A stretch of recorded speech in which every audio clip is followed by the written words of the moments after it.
오늘 말씀은 창세기 19장 1절부터 11절까지입니다. 저녁 때에 그 두 천사가 소돔에 이르니 마침 롯이 소돔 성문에 앉아 있다가 그들을 보고 일어나 영접하고 땅에 엎드려 절하니 이르되 내 주여 돌이켜 종의 집으로 들어와 발을 씻고 주무시고 일찍이 일어나 갈 길을 가소서. 그들이 이르되 아니라 우리가 거리에서 밤을 새우리라. 롯이 간청함에 그제서야 돌이켜 그 집으로 들어오는지라. 롯이 그들을 위하여 식탁을 베풀고 무교병을 구우니 그들이 먹으니라. 그들이 눕기 전에 그 성사람 곧 소돔 백성들이 노수를 막론하고 원곤에서 다 모여 그 집을 에워싸고 롯을 부르고 그에게 이르되 오늘 밤에 내게 온 사람들이 어디 있느냐 이끌어내라. 우리가 그들을 상관하리라. 롯이 문 밖에 무리에게로 나가서 뒤로 문을 닫고 이르되 청하노니 내 형제들아 이른 악을 행하지 말라. 내게 남자를 가까이 하지 아니한 두 딸이 있노라. 청하건대 내가 그들을 너희에게로 이끌어내리니 너희 눈에 좋을 대로 그들에게 행하고 이 사람들은 내 집에 들어왔은즉 이 사람들에게는 아무 일도 저지르지 말라. 그들이 이르되 너는 물러나라. 또 이르되 이자가 들어와서 거류하면서 우리 법관이 되려 하는도다. 이제 우리가 그들보다 너를 더 헤아리라 하고 롯을 밀치며 가까이 가서 그 문을 부수려고 하는지라. 그 사람들이 손을 내밀어 롯을 집으로 끌어들이고 문을 닫고 문 밖에 무리를 대소를 막론하고 그 눈을 어둡게 하니 그들이 문을 찾는하고 헤매었더라. 아멘. 아멘. 성경에는 재앙을 당한 도시들이 가끔 나옵니다. 사마리아 성이 포위되었을 때는 굶주려서 자식을 삶아 먹었어요. 예루살렘이 멸망할 때는 시드기야 왕의 두 눈이 뽑혔죠. 그런데 소돔성은 성이 통째로 멸망했던 성입니다. 도대체 소돔성의 죄악이 얼마나 컸길래 그렇게 성 전체, 도시 전체가 통째로 멸망했을까요? 그리고 그 성에 살던 롯은 구원을 받았는데 롯은 어떻게 구원을 받았을까요? 오늘 소돔성과 롯에 관한 이야기를 19장에 하기 전에 18장으로 우리가 가봐야 합니다. 18장 뒷부분에 보면 천사들이 죄악이 많은 소돔성을 멸망하러 갑니다. 그때 아브라함이 천사들에게 하소연을 합니다. 그 성에 의인이 있으면, 의인이 50명이 있으면 그 성을 그대로 두시렵니까? 천사가 그렇게 하겠다고 합니다. 45명은 어떻습니까? 그렇게 해주겠다고 합니다. 그렇게 숫자를 계속 줄여서 의인 10명이 있으면 그 성을 멸망시키지 않으시렵니까? 그런데 그 성에는 의인 10명이 없었습니다. 그래서 그 성을 멸망시키기 위해서 천사들이 그 성으로 갑니다. 그 성에서 오직 롯만 구원을 받게 되어 있죠. 그 성에 가서 롯의 집에서 천사들이 하룻밤을 묵는데 바깥에 사람들이 몰려와서 그 천사들, 물론 사람의 모양으로 되어 있는 천사들입니다. 그 사람들을 이끌어내라고 합니다. 그 장면이 5절에 나오죠. 롯을 부르고 그에게 이르되 오늘 밤에 네게 온 사람들이 어디 있느냐 이끌어내라. 우리가 그들을 상관하리라. 상관한다는 말은 성관계를 맺는다. 섹스를 하겠다. 이 동성애가 이렇게 횡행했던 것이 소돔성입니다. 소돔성의 죄악은 동성애가 횡행한 것이죠. 그런데 그것만이 아니에요. 에스겔서에 보면 소돔성의 죄악이 무엇인지 자세히 나와 있어요. 에스겔 16장 49절 50절에 보면 내 아우 소돔의 죄악이 이러하니 그와 그의 딸들에게 교만함과 음식물이 풍족함과 태평함이 있음에도 또 그가 가난하고 궁핍한 자를 도와주지 아니하며 거만하여 가증한 일을 내 앞에서 행하였음이라. 소돔은 음식이 풍부하고 부자인 동네였어요. 근데 교만했죠. 그런데 태평했어요. 태평한 게 왜 죄가 됩니까? 네 이웃이 굶주리고 궁핍했는데도 불구하고 너는 태평했고 걱정하지 않았고, 그것이 큰 죄악이라고 합니다. 너만 잘 먹고 너만 부자로 살고 이웃이 궁핍해도 너는 그것을 신경 쓰지 않고 살은 그리스도인에게 경고의 말씀을 주신 것입니다. 너를 포함해서 모든 사람이 잿더미가 될 수 있다는 경고를 주신 말씀입니다. 그런데 이 소돔성, 죄악이 많다고 하신 하나님께서 롯의 가족만 살려주세요. 근데 롯의 가족을 살려주시면서 롯더러 의롭다고 해요. 베드로후서 2장 7절 8절에 보면 무법한 자들이 음란한 행실로 말미암아 고통당하는 의로운 롯을, 의롭다고 하죠. 의로운 롯을 건지셨으니 이는 이 의인이, 롯을 의인이라고 해요. 그들 중에 거하여 날마다 저 불법한 행실을 보고 들으므로 그 의로운 심령이 상하리라. 여러분, 롯이 의로운 사람이다, 의인이다 하는 것이 납득이 되십니까? 저는 이것이 쉽게 납득이 잘 안 되거든요. 롯이 어떤 행동을 했는지도 볼까요? 동성애자들이 롯의 집 주위에 몰려들었을 때 롯이 이렇게 말을 하죠. 8절에 보면 내게 남자를 가까이 하지 아니한 두 딸이 있노라.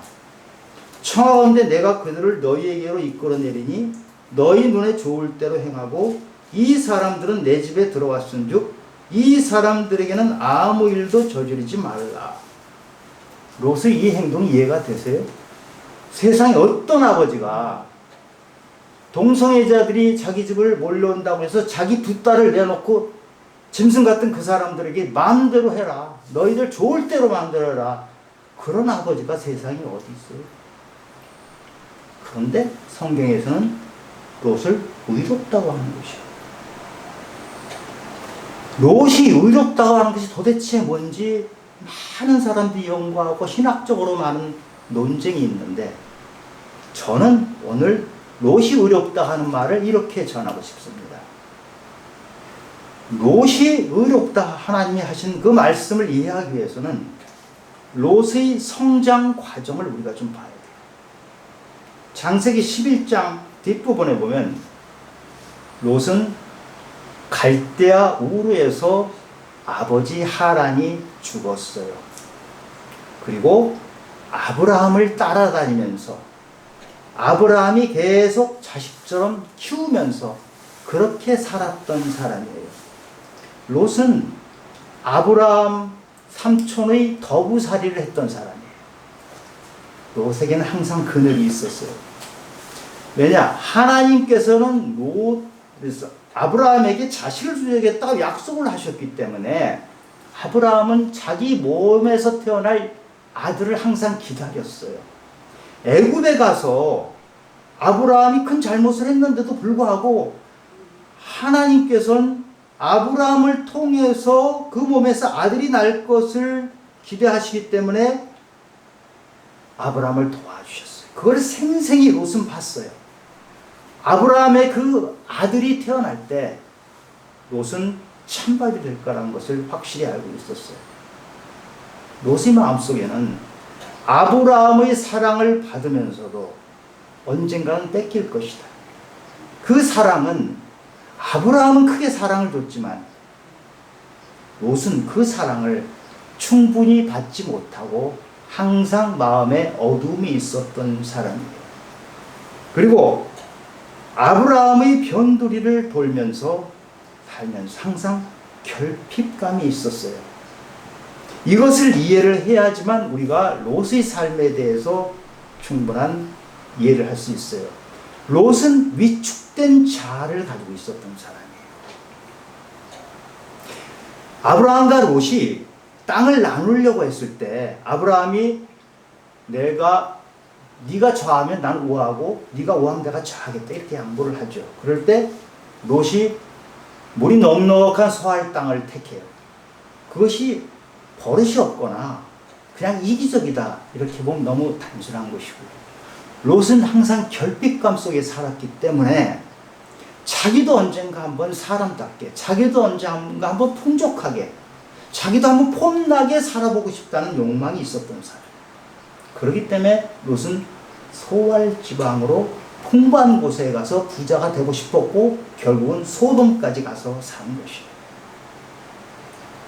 그런데 소돔에 들어가서 산 지 바로 얼마 후에 롯은 전쟁 때 포로가 되어버리죠. 포로가 되어서 온 식구를 다 잃어버리고 자기 재산을 통째로 다 잃어버리고 인생이 다 망가질 것 같은 위기에 처했어요. 그때 롯은 아브라함 삼촌이 구해줘서 간신히 살아났어요. 위축된 자아를 가진 이 롯은 아브라함 삼촌이 자기를 구해준 것이 고맙지만 더욱더 그 인생은 위축되고 자신감이 없는 그런 인생을 살게 된 것이에요. 소돔상에 살 때 롯은 어떻게 살았나 볼까요? 소돔성 삶은 사람들이 전부 죄악에 가득 찬 삶을 살았잖아요. 롯은 그것이 별로 달갑지 않았어요. 롯은 아브라함과 함께 다니면서 하나님을 알았던 사람. 소돔성 사람들의 죄악이 그 들끓는 곳을 자기는 원치 않고 좋아하지 않았어요. 그런데 함께 살 수밖에 없었잖아요. 그래서 베드로 후서에서는 이렇게 쓴 것이죠. 무법하고 음란한 자들 때문에 고통당했다. 롯이 소돔성의 불법을 행하는 사람들 틈바구니에서 심령이 상했다. 소돔이라는 풍부한 곳에서 살았지만 그 죄악 때문에 롯은 굉장히 고통당하면서 살았던 사람이에요. 소돔성을 떠나고 싶었던 사람이지만 거기에 있는 재물과 거기에 있는 풍요로움 때문에 떠나지 못했던 사람이에요. 그래서 롯은 소돔성 사람들과 자기는 삶이 전혀 다른 괴리된 삶을 살았던 사람이에요. 그리고 롯은 자기 생각과 행동이 괴리가 된, 간극이 있는 그런 삶을 살았던 사람. 그래서 롯은 출세를 하기 위해서 소돔성 사람들과 함께 웃으면서 처세를 잘하면서 살았지만 그 마음속에는 항상 고통이 있었어요. 그래서 롯은 자기 생각과 다른 일이 일어났을 때 아니오라고 해야 되는데 아니오라고 말을 못하는 사람. 자기 마음에 안 드는데도 불구하고 예라고 했던 사람. 겉과 속이 다르게 사는데 너무 익숙해져 버린 사람입니다. 그러니 사람들이 몰려와서 롯에게 그 천사들을 내놓으라고 했을 때 롯이 지금 딸들을 주니까 이 딸들을 마음대로 하라 이렇게 하면서 타협책을 제시한 거잖아요. 롯은 소돔성에서 항상 타협하면서 살았던 사람입니다. 하나님을 믿는다고 하지만 소돔성의 죄악된 모습과 항상 타협하면서 살았고 그런 처세, 그런 인간관계 속에서 롯은 살았던 사람이에요. 그런데 롯의 타협은 롯에게 재물도 주고 명예도 주고 그 성에서 그럴듯한 걸 준 것 같지만 이 타협의 결과 롯에게 가장 중요한 딸 둘을 내놓는 그 지경까지 갑니다. 타협하면서 가는 믿음의 사람의 마지막은 가장 중요한 것까지도 내주는 그런 결과를 맺게 되는 것입니다. 타협하는 롯의 모습은 그 말에 아무런 권위가 없어요. 이 성이 멸망할 것 같으니까 사이가 될 사람들에게 빨리 피하자. 사이들이 뭐라고 했죠? 농담을 해봤어요. 우리가 믿음 생활을 한다고 하지만 이 세상과 타협하면서 살아 그 사람의 그 삶, 그 사람들이 말에는 아무런 권위가 없다는 것이죠. 롯이 성문에 앉아 있다가 천사들을 맞이했잖아요. 성문에 앉아 있었다는 것은 지위가 제법 된다는 것이에요. 성문은 중요한 일을 의논하기도 하고요, 재판을 하기도 하는 그런 곳이에요. 롯은 이미 소돔성에서 제법 지위가 있는 곳에 올라갔던 사람이에요. 그런데도 롯은 항상 결핍하고 항상 부족하고 평안이 없었던 사람. 하나님을 믿는다고 하지만 평안이 없었던 롯의 모습은 천사를 대접하는데 보면 알 수 있어요. 아브라함은 천사가 오니까 송아지를 잡고 떡을 하고 잔치를 벌였잖아요. 롯은 그 천사를 뭘로 대접했죠? 무교병을 줬어요. 무교병은 여러분 아시다시피 출애굽할 때 시간이 촉박해서 아무것도 다른 거 준비할 수 없을 때 누룩을 넣지 않는 그 빵을, 맛없는 빵을 먹는 게 무교병이거든요. 롯은 천사들에게 무교병을 대접할 만큼 항상 쫓기면서 살았던, 평안함이 없었던 삶을 살았어요. 겉으로는 소돔성에서 그럴듯하게 사는 것 같은데 롯의 마음은 항상 쫓기면서 살았던 것이에요. 또 30절에 보면 롯이 소돔성에서 피해서 소알성에 들어갔다가 소알성에서 두려워서 굴로 갔다고 표현해요. 두려워서 산으로 가서 굴에서 살아요. 왜 두렵죠? 롯은 소돔성에서 잘 사는 것 같지만 속으로는 항상 두려움이 있었어요. 고통이 있었어요.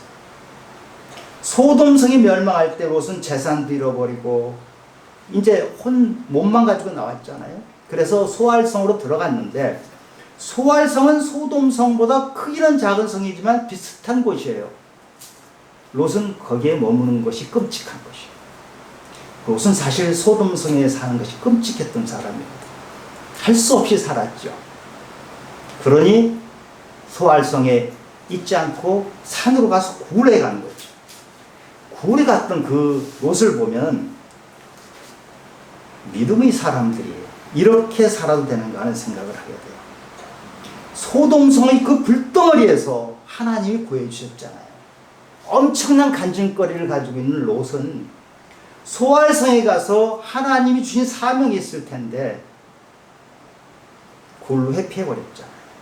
회피하는 믿음, 삶의 현장을 떠나서 자기 혼자 믿음의 길로 가는 그 회피하는 믿음 속에 빠져버렸던 것이에요. 또 한 장면이 나와요. 롯이 굴 속에 들어가 있을 때 딸 둘이 롯을 술 먹여가지고 아버지 롯과 동침하잖아요. 그래서 나온 민족이 모압 족속과 암몬 족속이죠. 패역한 민족이 나오는데 술을 아무리 먹었더라도 딸과 동침하는 것은 딸만 나쁘다고 할 수 없는 것이 바로 롯의 성품 때문에 그래요. 롯은 거절할 줄 몰라요. 믿음의 사람은 거절할 줄 알아야 돼요. 악에 대해서 거절할 줄 알아야 되는데 여러분 아무리 술을 먹었다고 그렇게 됩니까? 평소에 롯은 거절하지 않았기 때문에. 그리스도인은 온유한 자들입니다. 온유라는 것은 야생마가 길들여진 것이잖아요. 길들여진 말은 하나님 명령에는 100% 순종합니다. 주인의 명령에는 순종을 해요. 주인이 아닌 자의 명령에는 100% 거절하는 거예요. 아멘. 믿음의 사람이 거절하지 못한다는 것은 타협한다는 것이고 믿음의 색깔을 드러내지 못한다는 것이거든요. 롯은 그렇게 살았던 사람입니다. 저는 소돔성 이야기를 아마 들어도 수백 번 듣고 읽고 했을 거예요. 그러면서 소돔성에 나오는 롯을 보면 참 한심한 사람이라 생각을 했어요. 그런데 하나님은 성경 베드로서를 통해서 그 롯이 의롭다고 하시는데 저는 이게 너무 이해가 안 됐어요. 어떻게 롯과 같은 사람을 의롭다고 하시는가? 그걸 두고두고 생각해보고 묵상해보고 했는데 제가 깨달은 것은 제가 의로움이 뭔지를 몰랐다는 거예요. 하나님이 말씀하는 의로움이 뭔지를 제가 몰랐던 거예요. 저는 롯의 행위만 봤어요. 롯의 행위는 한심해요. 나라도 그렇게 안 할 것 같은 행위를 골라서 하는 롯을 보고 롯이 결코 의로워서는 안 된다고 생각했는데 하나님이 보시는 의로움은 그것이 아니에요. 하나님이 보시는 의로움은 롯의 행위가 아니고 롯의 믿음이에요. 롯은 믿음이 연약하지만 그래서 그 믿음을 연약한 믿음을 소돔성 그 폐역한 곳에서 붙잡으려고 애를 쓰지만 그럼에도 불구하고 롯의 행위는 너무 한심하잖아요. 그러나 그 한심에 되는 행위를 하나님은 보지 않으시고 롯의 연약한 믿음을 보신 거예요. 예, 우리 로마서 3장 23절에 보면 모든 사람이 죄를 범하였음에 하나님이 영광이 이르지 못한다. 그 모든 사람에는요, 저도 들어가요. 여러분도 들어가요. 여러분은 롯을 한심하게 보시잖아요. 아마 저랑 비슷하실 거예요. 한심한 롯과 우리가 약간의 차이는 있을지 몰라도 속된 말로 돛질 개질이란 거. 우리 죄를 보면 하나님은 우리를 결코 구원하실 수가 없고 의롭다 하실 수 없어요. 그런데 28절 로마서 3장 28절에 보면 사람의 의롭다 하심을 얻는 것은 율법이 행위에 있지 않고 행위에 있는 것이 아니에요. 하나님은 의롭다 하는 것이 행위에 있지 않고 믿음으로 되는 줄 우리가 인정한다. 그 한심하게 되는 그 롯, 그 연약한 믿음을 보고 하나님은 소돔성에서 롯을 구원해 주신 것이에요. 그런데 우리가 명심해야 될 것이 있어요. 롯은 구원을 받았어요. 그런데 그 구원을 받았는데 삶에서 믿음의 열매는 전혀 맺지 못했던 사람이에요.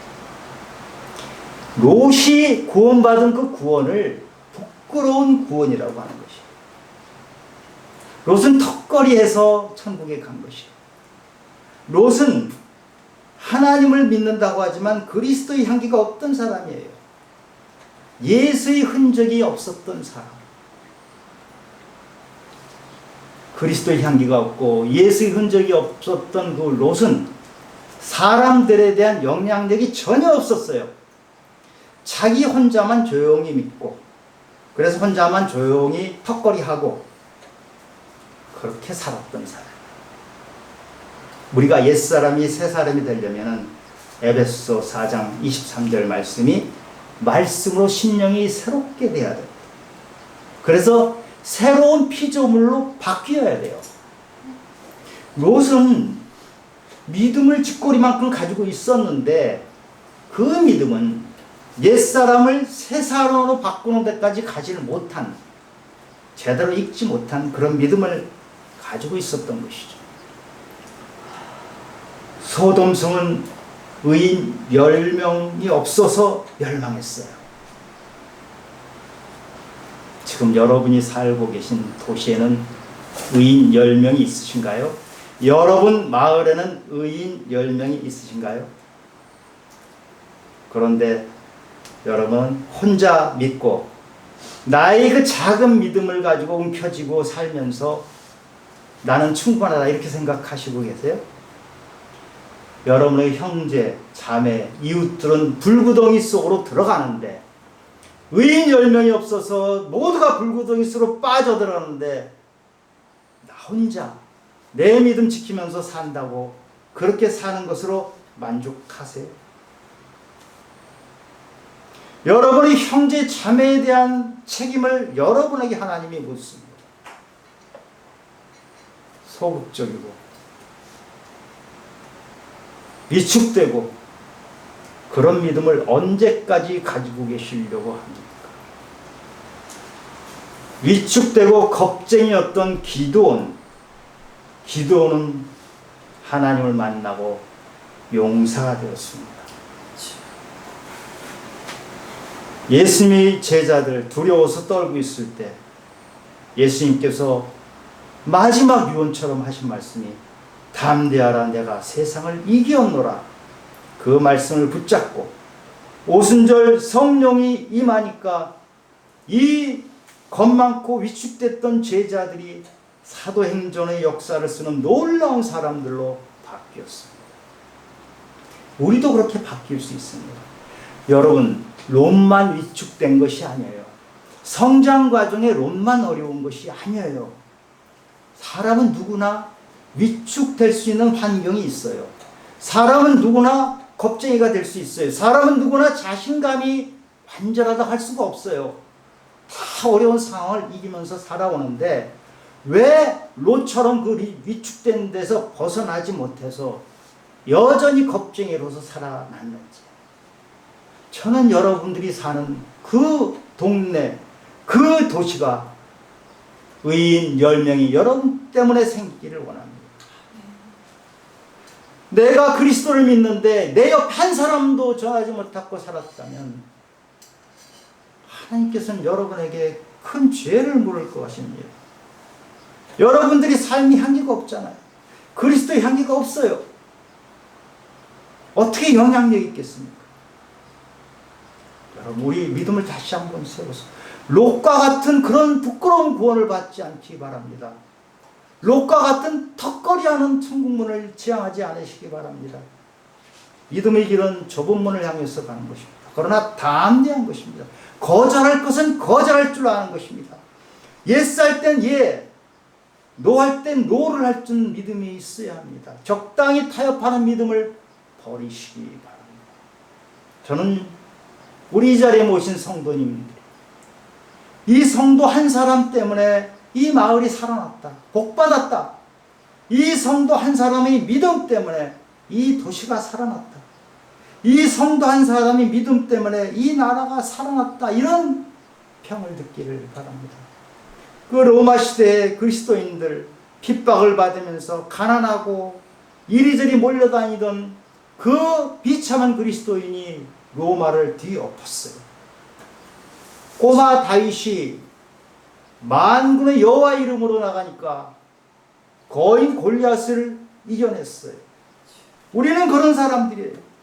요한 웨슬레가 지나가면 술집 문이 닫혔어요. 저는 여러분들이 우리가 그런 믿음을 가지고 담대하게 이 세상을 변화시키는 그런 믿음이 되기를 예수 그리스도 이름으로 축원합니다. 하나님 아버지, 저희들이 부끄러운 믿음에 머무르지 않도록 도와주시옵소서. 믿는 것이 너무 소극적이고 나 혼자 조용히 믿고 나 혼자 굴 속에 들어가서 믿는 그런 믿음이 아니라 이 세상 삶의 현장으로 가서 때로는 부딪히면서 때로는 욕을 먹으면서 예수님이 조롱당하셨던 것처럼 때로는 조롱당하면서 그렇게 삶을 살아내고 그 믿음을 전했을 때 그것이 선한 영향력이 되어서 이 땅에 도시가 바뀌고 나라가 바뀌는 놀라운 일이 일어나기를 예수 그리스도 이름으로 기도해요. 아멘.